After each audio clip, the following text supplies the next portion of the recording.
Okay, so I'm going to talk about asset tracking, right, guys? So I've launched a company of asset tracking in Silicon Valley for a big company, $25 billion company. And at the time, you know, some of my experience, I'm going to share some of my experience, and then we can ask questions as well. And you guys can ask questions after I just give you a little bit of my experience in terms of how, you know, sensors plays a big role in this type of industries, and also how you manage the data, you know, in terms of security and all. Also, you know, when you decide, like when you design a system that is worldwide from application for an application worldwide, right? So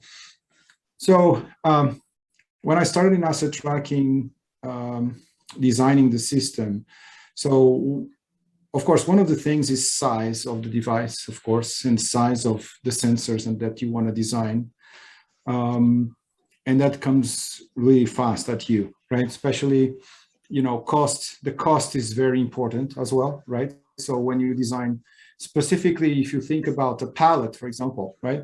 It's made of wood or plastic. They're very cheap, you know, very cheap. Maybe in the order of $5, $10, $15, depending on the materials and how big it is and stuff like that. So if you want to track, let's say, pallets, or if you want to track this big boxes, size and weight is also a very big, let's say, trade-off that you need to design for. So when we go into this type of design, you fast understand that it's not only, let's say, for different types of, let's say, you know, whatever, it's a box or it's a trailer or it's a container, you will realize really fast that you need different types of trackers. So that's the first thing, right? And then, of course, there's design considerations that you need to do. Of course, one of the things we fast realize is say, hey, we're not going to develop like 5 different types of devices. I'm going to design one core system, then I'm going to build around to actually design the other trackers, right? So that makes us think from the DFX perspective, from design from manufacturing perspective, and because we want to go at scale. So of course, it depends on your scale, right? How big you want to be, right? And how many millions of devices are you shipping, okay? And how big is your operation? Or are you just building for yourself, or just building for other companies? Or are you going to be, you're going to be your internal customer, or are you going to be external? So in this case, we had internal customers in the company because the company had billions of dollars of assets.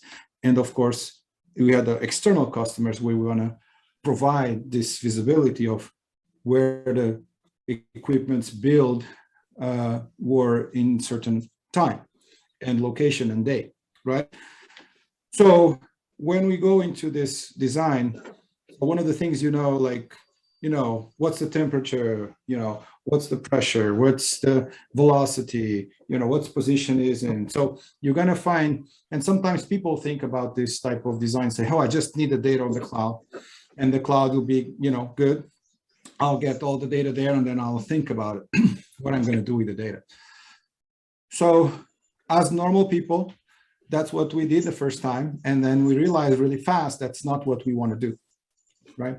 Because data per data is not a big value, right? You realize that very fast that you need to look into events, right? You are interested in depending, there's somebody with an open mic. Can you close the mic, please? And after you go, you'll see that, hey, I need probably to find some other events and understand what events are important for me, right? And to do that, there's all sorts of change of design you need to do because you are interested in detect those events right in the edge of your system on where the devices are. So I can just give an example of an ice cream, for example. If you want to know if the ice cream is at the sun, so it's outside of the truck, for example, that's an event you want to know because the ice cream is melting. So that's something you want to know, so you guarantee the quality of the transportation across your route, let's say this way. Or let's say you are interested, for example, if the door is open, right, of or the box is open.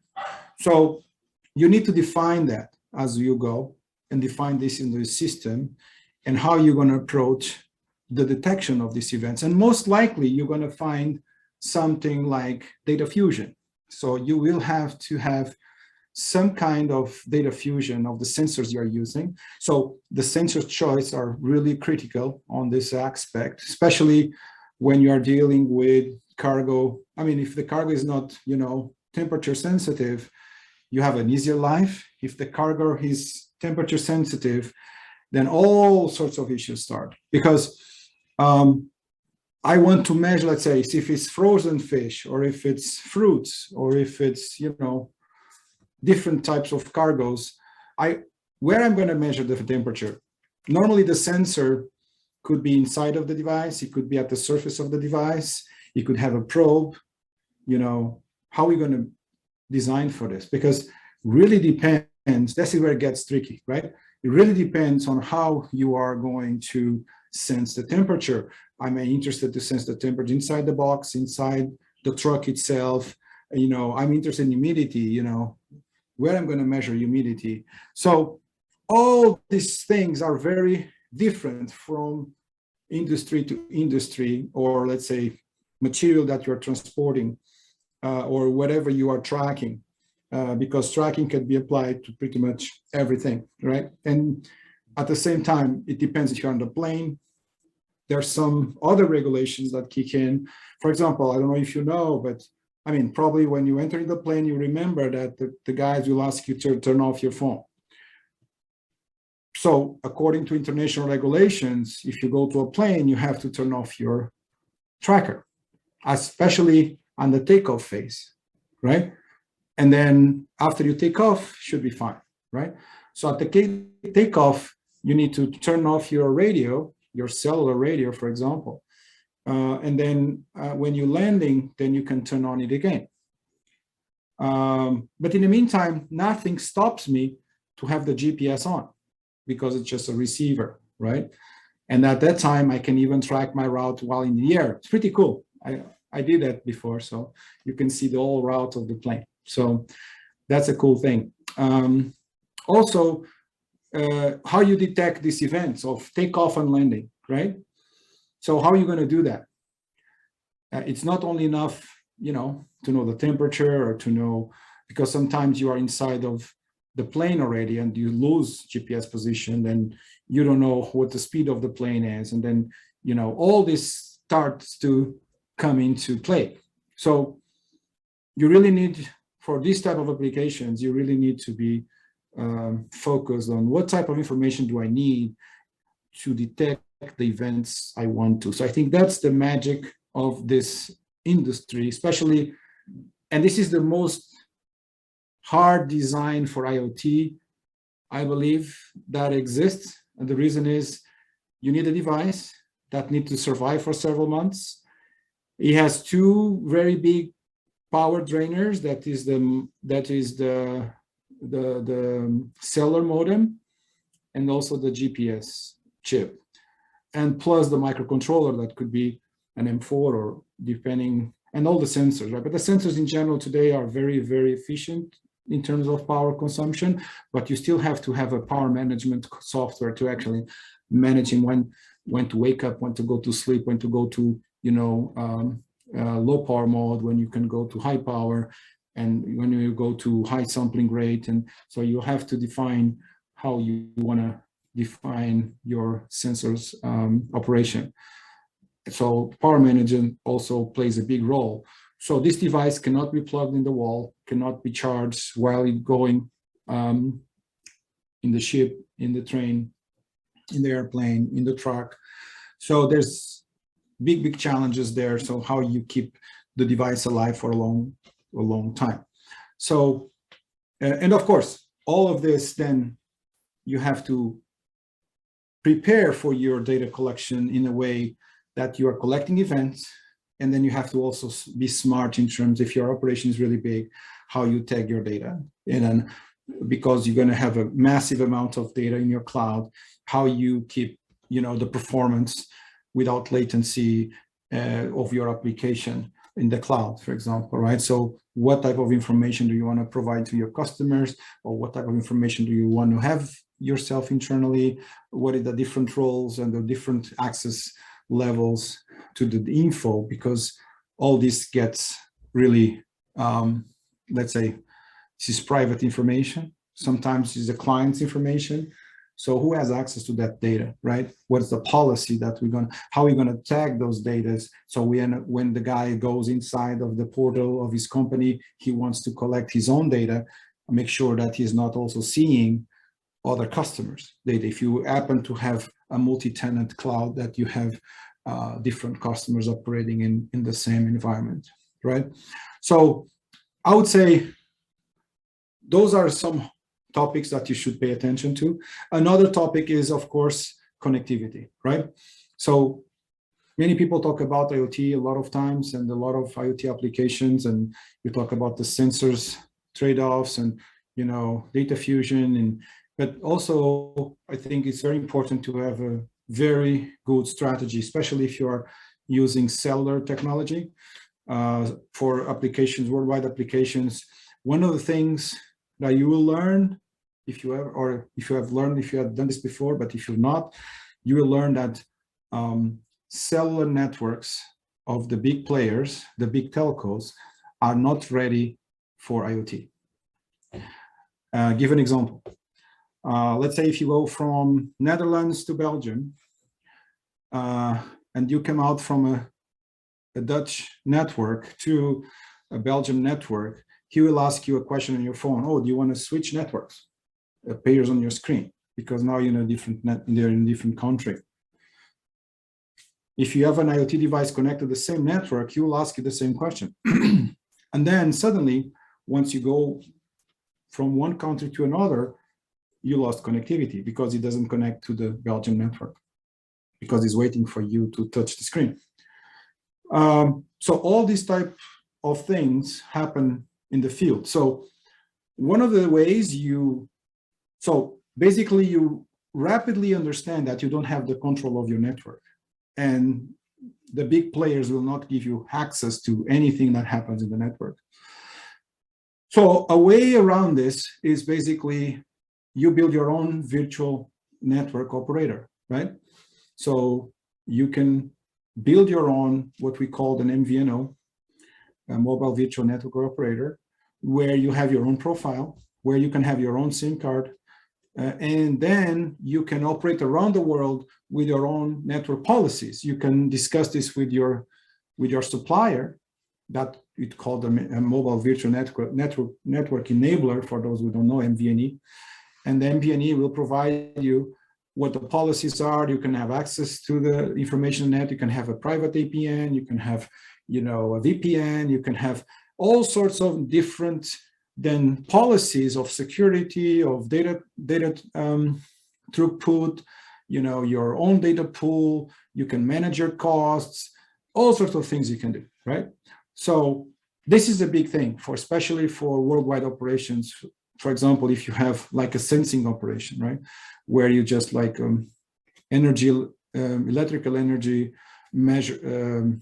sensor that you're just sending every day, every night. You send just a few bits or bytes to the cloud. So a good design in terms of networks, cellular networks, will reduce the costs a lot, because there is a SIM cost, there is the line cost, there is, you know, data costs. So if you have your own network, most of these costs will drop drastically.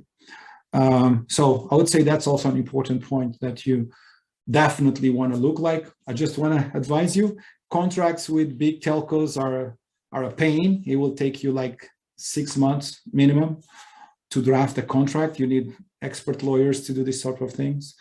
And there's a lot of situations you need to define, you know, liability, you know, who is responsible if the network goes down, and if my truck, I lose the control of the truck, I don't know where the truck is, and the truck is stolen, but the network is is down, who's going to be liable? It's going to be the MVNE, it's going to be me.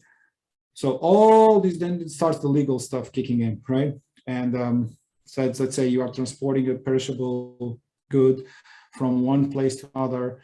There's some regulations, for example, that the truck cannot stop. He has to go from place A to place B. And the only way you have to prove it is the tracker, right? Sometimes we have these rules. So if you lose the connection or the connectivity, oh, I need to store all my position, make sure that it's all there. When I get the connection, then I'll try again. So you need to think about all sorts of the requirements depending on the application that you have. And the simple thing we say, oh, it's just tracking one thing from one place to another.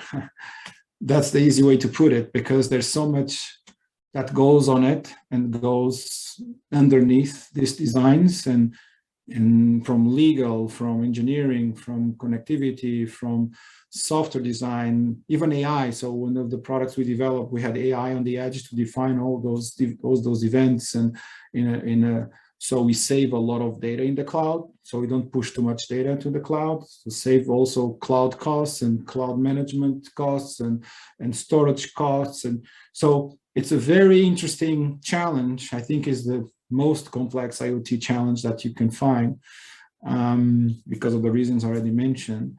And of course, right. So that's what I think are the most important topics I would share with you guys. And maybe we're just open now to some interaction and questions, and maybe the audience wants to make some questions. And I think I would like to give enough time for everybody to kind of give me, shoot at me some questions. Yes, super. Thank you so much for the introduction, Armando. So everyone, please put your hand up or in the chat, or maybe there are not that many people then who have questions. You can also turn your microphone on. Do you have an example where you think we had this challenge in this specific use case? And well, I have sometimes that I'm thinking, oh, brilliant. Yeah, what I came up with. You have an example where you solved something in a quite unique way or quite simple way? Yes, I'm going to give you one of our biggest problems was the embedded software. Embedded software is not as simple as people think. So we had another big company doing the software in the first place. And we realized that especially we are doing RTOS. Actually, an interesting thing was we were using at the time free RTOS, and one of the reasons, then of course we were using AWS at the time, and AWS entered in conversations with us, and I think one of the reasons they bought free RTOS was because of us. One of the reasons was us, because they realized FreeRTOS was one of the best embedded software small operating systems for small devices that are have all, let's say, all the features that really are interested from IoT perspective. And that's what was our choice after we went to some other operating systems that were not that successful. So we started this like a year before AWS actually after they bought. We had long discussions about this aspect of things. So one of the problems was exactly the embedded software. So the company could not actually deliver the way we wanted, especially because of power management, especially because of how efficient the system had to be. And we could not live more than 30 days. And that was a problem because they had some issues in implementation. So in this type of implementations, what we did, we stopped, of course, this relationship, and then we went to and hire one of the best embedded softwares around here in Silicon Valley.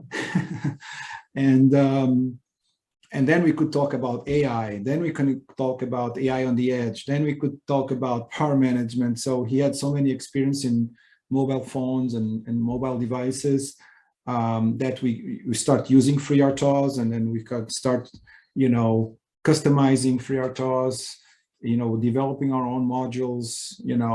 Of course, we develop our own abstraction layer of the hardware. So our software, the way we solve it is like, so first of all, we went to the same kind of approach as Android, for example. You also have an abstraction layer of software, and that's really important because as you go and build other platforms, it's easier for us, of course, to port the software into other platforms and other hardware platforms and other configurations, right? If you need to change sensors and stuff like that in the future, that's a big deal. So that's something we didn't have. So we implemented it, and then of course the events also we had a hard time with that, especially processing it into the edge. And so we really had to go to AI to improve that. Solve that. That makes sense. I think in this context, the question of Rick is also relevant with embedded. When you have many devices, how do you deal with, for example, firmware updates? Say that again. Firmware the OTAs? updates, yeah. Yeah, firmware updates. Yeah, this is by design, right? So, so that impacts the memory size, of course, because you have to download the image. It has to have enough space. You have to have storage for all the events and for all the hardware, let's say sensors information. Yeah, but it's also because the devices are also from different companies. So how can you centrally monitor that they all have their updates in time? Yeah, so all this is of course depend. I mean, if you have the control of the network, that makes it simpler. I mean, if you are the owner of the software, then then is a licensing, let's say, agreement, and do the company wants the OTAs like every 3 months, every year, every 6 months? So what we do, I mean, we have different pools of devices, right? So in our main OTA system, we define the pools per client, right? And then we do the update according to the contract, right? To the different pools of devices. Is that whatever it's every year, whatever it's every 3 months, whatever it's every 6 months, we can do then. What we do is like we separate by the reference of the device, right? So we populate each pool of each customer with the number of devices that he acquired, for example, right? And then we provide OTAs based on the contract to that pool, to that specific pool. Super, yeah. Anyone, if you have questions, just unmute. I have another one because one of the reasons Sudak linked us, it had also to do with your patent on a way of doing in-house insight asset tracking in a privacy-proof way. So also in the context of home automation.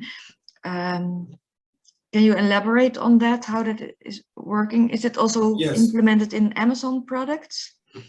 Yeah, this is an idea, right? Basically today in the tracking at home, you have a lot of sensors that you need to buy and stuff like that. It's kind of expensive to do these sort of things, right? So what we come up with and we patented was, normally people have a certain pattern of movement around the home. Since they wake up, they go, take their coffee, they dress themselves, go outside the home. Behavioral data. The behavior, yeah, exactly. So the behavior of data. That's what I'm saying.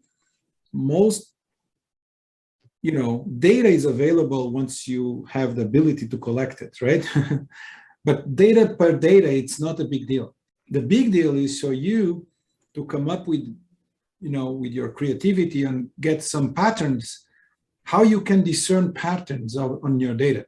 So based on that, the idea was, based on the movement pattern, I could immediately identify the person without any, let's say, ID available, right? So basically, let's say if he's a kid, he has a different pattern of movement than the father. And So if it's the mother or the how will grandmother, your patent protect this behavioral data being analyzed and being used? Yeah, so everything is on the algorithms? edge. Everything is in the edge and is only used by basically in the device for device intelligence and to trigger, let's say, alarm, for example, if nobody's at home and suddenly we find another pattern of person. So if I say, if somebody breaks a window, enters in the home, that's not from the door side, we know that that's a different pattern, right? We know that someone broke the window. So this is used at the device side to trigger, let's say, call 911 or call, instances like, for example, like call the police, right? Mm. So based on the pattern, because the guy didn't came out from the home, or from the door, he came through the window, right? And this is associated with the sound of breaking glass, right? So he broke the glass, we detect the breaking of the glass, and of course, he came out from the window from a different entrance. So you're saying that every sensor is working individually, because what I see is a trend that, we're talking about AI on the edge to protect privacy, but inside the home, some systems like to combine the information from different systems to decide if the behavior is deviation from normal. Yes, yes. But then it's basically, sharing data. Then it's not only AI on the edge, then it's sharing data. No, why is sharing data? Because it's the combination of sensor data that is used to decide. Inside the device, yes. Okay, so it has to be one device. Okay, thank you. Yeah. Phil is asking, what use cases have you come across for sharing data about asset location state with third parties or data ecosystems, for example, sharing outside your own platform? Yeah, so this is all part of contracts, right? So of course, if there, and the client has to approve any sharing of data, and any sharing of data has to be, cannot be characterized, has to be general raw data with no client information, with no personal information. So, and also, even if it's that the case, the customer always have to approve, right? So this is in the contract, yeah. Phil, does this answer your question, or were you looking? You can unmute if you want, or were you looking for a more technical answer? A second, do I see Phil in my screen? Yeah, I'm not sure if I was the right answer, but have you come across? He's still muted. Anyone? He can't unmute. Interested in technical? No, we don't share data with third parties directly. Of course, you can't, like in this type of asset tracking system, but we do collect data from different sources to get more insights on the situation that, let's say, on the climate, for example, like environment. Sometimes you are in situations, let's say, that you don't have GPS, right? Or there is, that the Earth is not all covered by GPS at all, because there's some places that there are blank spots or dark spots.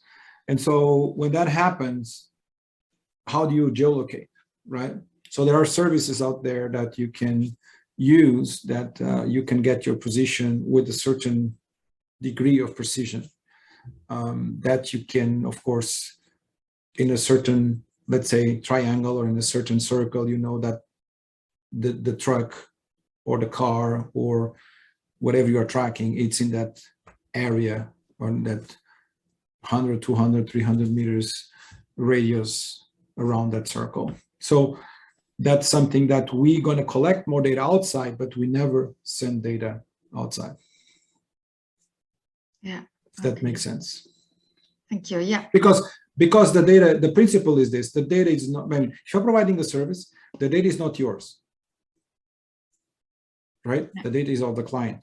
So whatever you do with the data, you have to have the consent of the client for anything you need if you want to do anything else with the data, right? Has to be a consent agreement. Yeah. Yeah, you have to take that into account. Okay. Yes. Thank you so much, Armando.